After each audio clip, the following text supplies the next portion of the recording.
Hello guys, welcome to my vlog. Shout out mga chong, mga buddy ko, mga kapitos natin dyan sa Pilipinas. Araw ng linggo ngayon, no? Dito sa amin, dyan sa inyo hapon na. Dito ano pa lang, maga pa lang dito.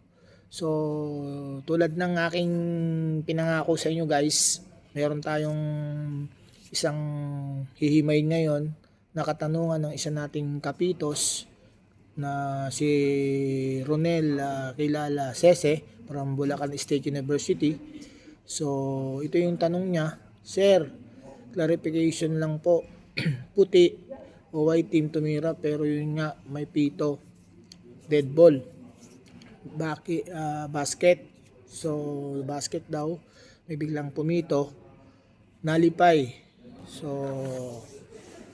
Article 43. So, yung 43, Idol Ronel, sa ano yan, sa free throw yan, no?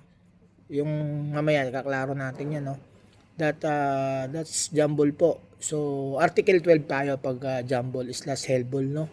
So, yan yung clarification din natin. Possession, arrow, bibigay ang bola. So, kasi kung possession araw nga black, lalo magwawala ang team. Puti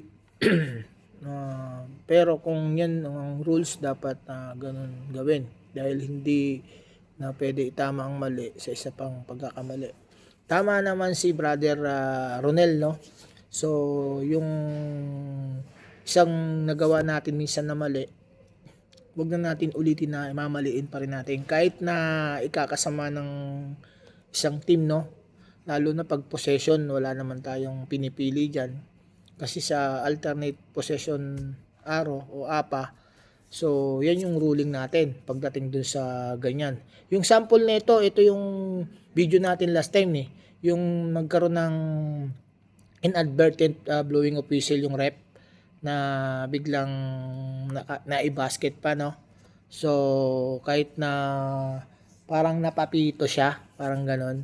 So doon yung tamang sinabi ni Ronel, dead ball siya. Nalipay natin yung basket niyan. Ang tanong, dadagdagan na natin kung saan yung throw in, no? So dahil hindi naman siya binasket, doon natin siya ilalagay sa may sideline, no? Yung throw in niya. Magiging ano na siya, bola na siya ng ano, ng kung siya ay kung puti yung tumira, so magiging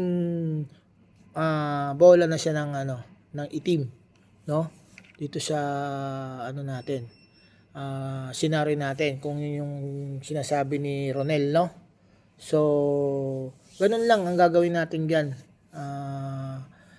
Lalo magwawala yung black. So ganun talaga kahit na hindi naman natin kasalanan na yun yung magiging ano, hot possession talagang nakalagay yan doon sa table. So wala tayong magagawa doon kundi ibigay yung possession doon sa puti, no? Kasi with 24 second shot clock pag doon yung ano. Pero kung yan ay naka-possession sa itim, bibigay natin with 14 second shot clock. So ganun lang, brother Ronel, no? Thank you sa iyong katanungan. Ingat kayo diyan sa Bulacan yata to, sa may Tarlac, no?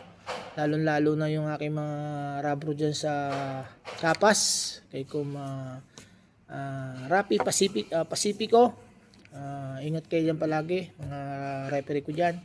At lahat ng aking mga rabro sa buong Pilipinas, no?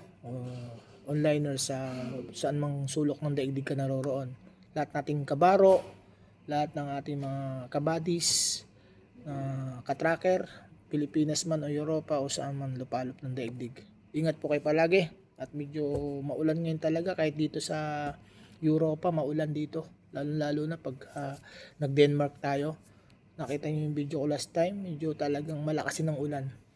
So dito sa aking ginalalagyan ngayon, nandito ako sa pier ng ano, ng ayun, daming ano, mabibili, no, TT line sa may Lubek, Trabimonde.